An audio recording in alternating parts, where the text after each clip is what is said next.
Bacaan dari kitab Yesaya. Beginilah firman Tuhan.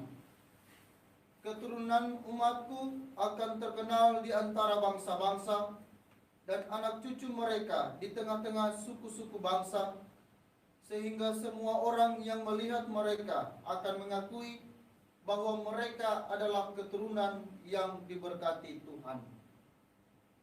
Aku bersukaria di dalam Tuhan, jiwaku bersorak-sorai di dalam Allahku.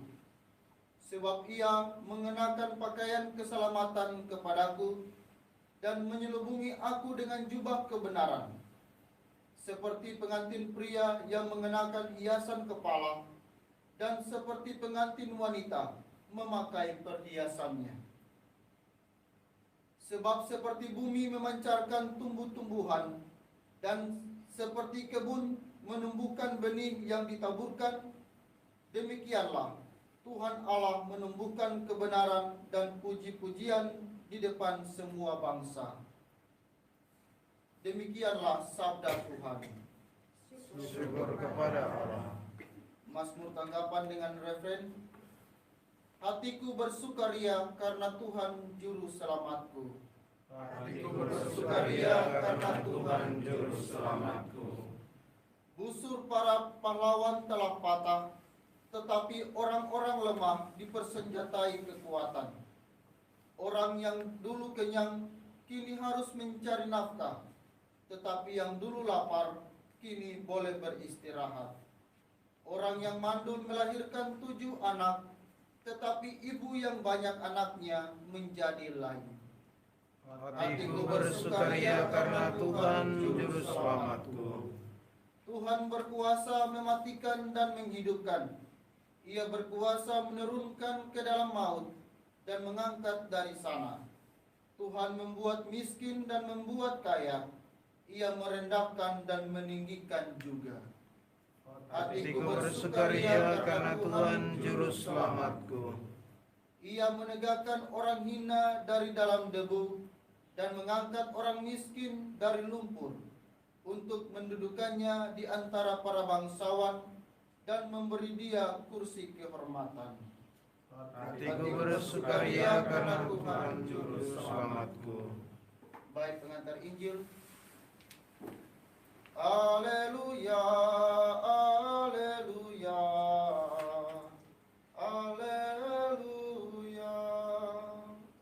Haleluya, haleluya, haleluya.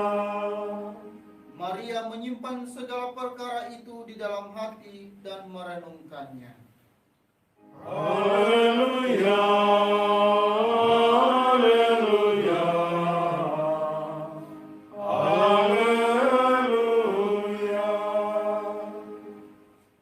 Tuhan sertamu. Dan sertamu juga. Inilah Injil Yesus Kristus menurut Santo Lukas. Dimuliakanlah Tuhan. Tiap-tiap tahun pada hari raya Paskah, orang tua Yesus pergi ke Yerusalem. Ketika Yesus telah berumur 12 tahun, pergilah mereka ke Yerusalem seperti lazimnya pada hari raya itu. Selesai hari-hari perayaan itu, ketika mereka berjalan pulang, tinggallah Yesus di Yerusalem tanpa diketahui orang tuanya. Karena mereka menyangka bahwa Yesus ada di antara orang-orang seperjalanan mereka. Berjalanlah mereka sehari perjalanan jauhnya, lalu baru mencari dia di antara kaum keluarga dan kenalan. Karena tidak menemukan dia, kembalilah Maria dan Yusuf ke Yerusalem sambil terus mencari dia. Sesudah 3 hari, mereka menemukan Yesus dalam bait Allah.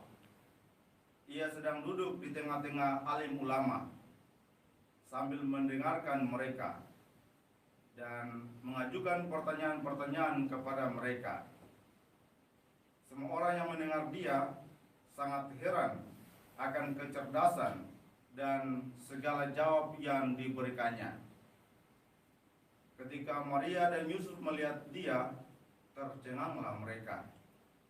Lalu kata ibunya kepadanya, "Nak, mengapakah engkau berbuat demikian terhadap kami? Bapamu dan aku dengan cemas mencari engkau." Jawab Yesus kepada mereka, "Mengapa kamu mencari aku? Tidakkah kamu tahu bahwa aku harus berada dalam rumah Bapakku?" Tetapi mereka tidak mengerti apa yang dikatakan Yesus kepada mereka. Lalu Yesus pulang bersama-sama mereka di Nazaret, dan ia tetap hidup dalam asuhan mereka. Dan ibunya menyimpan semua perkara itu di dalam hatinya. Demikianlah Injil Tuhan. Terpujilah Kristus.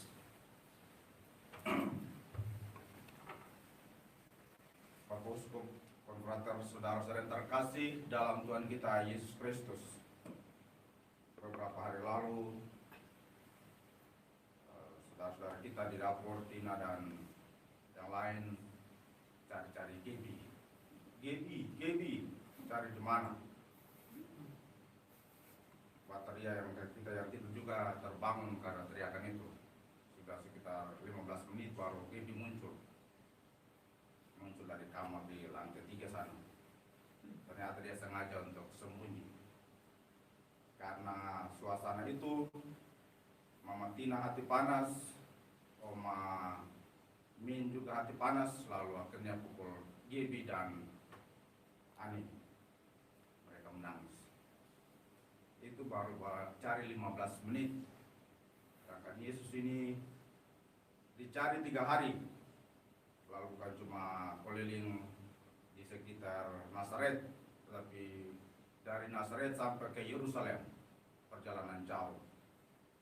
Kalau Bunda Maria hati panas juga seperti Mama Tina, berarti hancur sudah.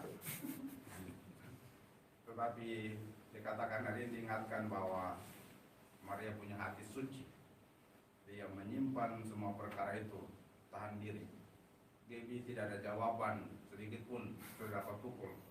Apalagi Yesus jawab, "Mengapa kamu mencari aku?" Pasti picak. Nah, begitulah kalau secara manusiawi kita menghadapi persoalan dengan hati panas. Hati manusiawi berusaha menyimpan semua perkara itu dalam hatinya. Tentu saja dalam permenungan, kira-kira apa yang dimaksudkan ini. Selalu memikirkan apa yang menjadi kehendak Tuhan di balik peristiwa-peristiwa itu. Dikatakan Bunda Maria hati suci, Santa Perawan Maria. Yesus pernah berkata, "Berbahagialah orang yang suci hatinya, karena mereka akan melihat Allah."